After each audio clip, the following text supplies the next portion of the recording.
that sun will disappear. And of course, that's because we are in the path of totality, which begins here later this morning, all the way in Oregon, heads down to the southeast to South Carolina. I'm just having to check out some of the toys. These are pretty fun, even though I think the size on this bike may be a little bit wrong. If you thought you had to do the 5-hour drive and head to Music Row to see the best of Nashville, turns out you don't. You just have to head to downtown Champaign. For the past 20 years, the Champaign-Urbana Elks Club has been working very hard to make sure that bottles like this stay off local roadways and instead end up where they're supposed to be. I have to say, when I'm out here, I think I've officially found the new town I want to move to, because where else could you ride a carousel outside, then go skating, and then walk down the street and buy yourself a brand new Harley Davidson? No One Eats Alone Day is designed to do more than just help students who otherwise wouldn't have a place to sit for lunch. It's also to encourage all students to chat with people they maybe wouldn't normally sit with.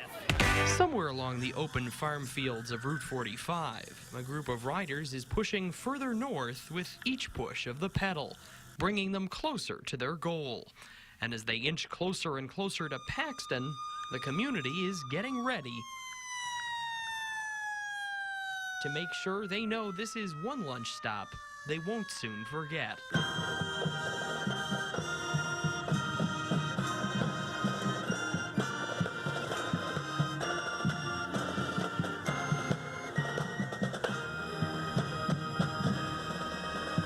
To be honest, I teared up from the beginning of town to pulling in here with the band of the young people.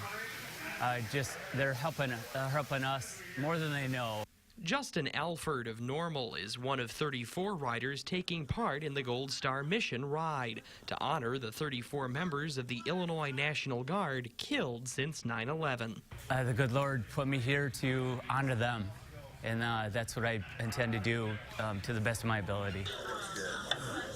Paxton is helping not just to honor those killed in action, but also the riders looking to keep their memories alive by providing them a full lunch, a chance to get some rest, and most importantly, some words of encouragement. Paxton's always had a huge heart. All of our surrounding communities, Ford County has a huge heart. Everybody comes together when needed for whatever is needed. And this today was a spectacular turnout. It says that people really do care, that our country does care about our servicemen. For Bill Harris, it's a message that hits very close to home. His son, Sergeant Joshua Harris, was killed in 2008 in Afghanistan. Josh was, he was well-rounded, he was a jokester, he liked to have fun, he liked to laugh. Seeing support like this is something that brings everyone closer together.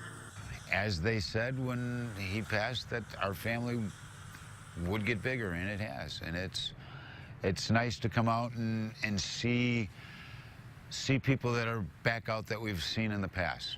So it's been a continual revolving door of the friends and the people that we meet and greet. New friends reaching out to help honor soldiers like Joshua Harris. He was a true American hero, a true American boy from Illinois.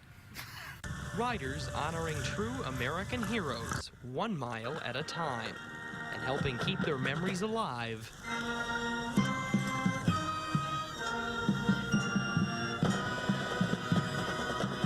From sea to shining sea. Here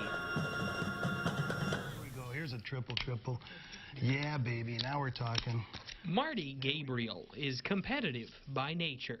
I played football, baseball, basketball in high school, and played touch football for 20 years after I got out of college. It's not how you start, how you finish. Let's go. These days, this self-professed jock has traded in the football for the Scrabble board. But his competitive nature hasn't gone anywhere. Breaking a world record? No, I don't know. I'd like to think I have confidence in myself, but I can't say I would have predicted that. It's something he would have never predicted until he met Scott Garner, who shared his love for the game. We saw online that somebody had tried to break the existing record and had failed, and we just wondered if we could do that ourselves, and so we started thinking about it. And I think for both of us, the idea for a long time of setting a world record in any way seemed kind of like a fun thing to do.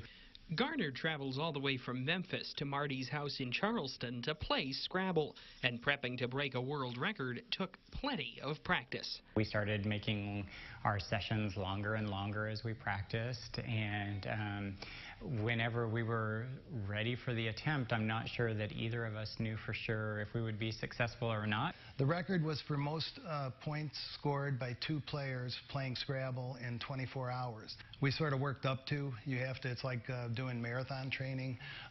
You sort of have to work up to it and build your skill level. Ready?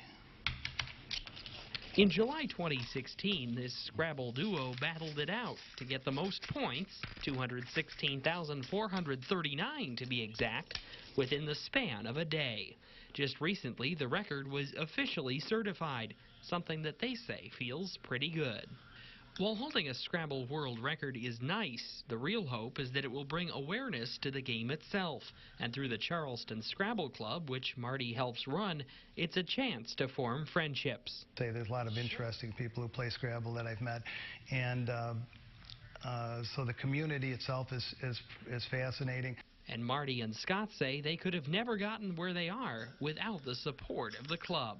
I love it because you see people from all walks of life, all ages, all levels. I have to tell you, if anybody ever beats Marty, it's a red letter day, you know, and we are very pleased with ourselves for the rest of the day. Okay, go ahead. Start me, Mia. And with a whole community supporting them, this team can keep setting new records. It seems to be forever interesting. Forever interesting when you're a Guinness World Record champion. Going for a triple there. Ryan Burk caught up with one of the ice sculptors displaying at the show to learn about his unique talents.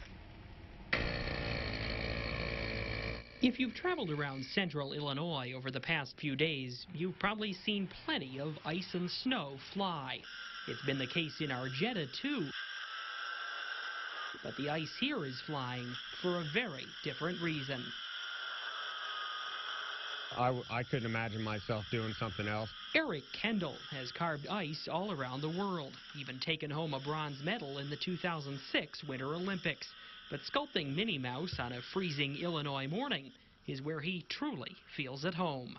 I got started sculpting ice when I was training to become a chef. I was a chef for 10 years, went to culinary school in New York at the CIA, and basically was exposed to ice sculpture through my training.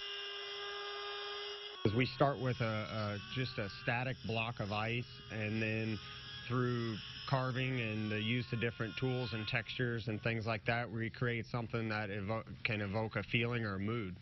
A feeling of amazement as people come to watch him work is ice magic. One of the things you notice right away when you watch a carving demo like this is the amazing attention to detail. How one wrong move can cause some big problems. Definitely shows you need to know what you're doing. Oh, sure, yeah. Kids and adults alike, you know. The guys are obviously all into the tools, and they want to see what kind of tools and textures and things that different tools do. Everyone else, you know, they just can't believe that we start with a rectangle-shaped block, and then from there we build and add and sculpt and create something that's nice to look at. And for those organizing Ice Fest, having Eric's diverse work on display means having something to please everyone. We've got an octopus, we've got an Eskimo, we've got portraits, ice that you can stand behind and get a selfie with your face in them, and lots of exciting things to get in there and get hands on. And while ice sculpting isn't easy, it's something Eric is glad to do to help his hometown. I often joke with the guys that help me, you know, I probably should have got into styrofoam carving because it would be a little lighter to move around because they do get heavy after a week of carving, you know, 300-pound blocks. But luckily for Argetta, they'll be keeping the ice flying for a long time to come.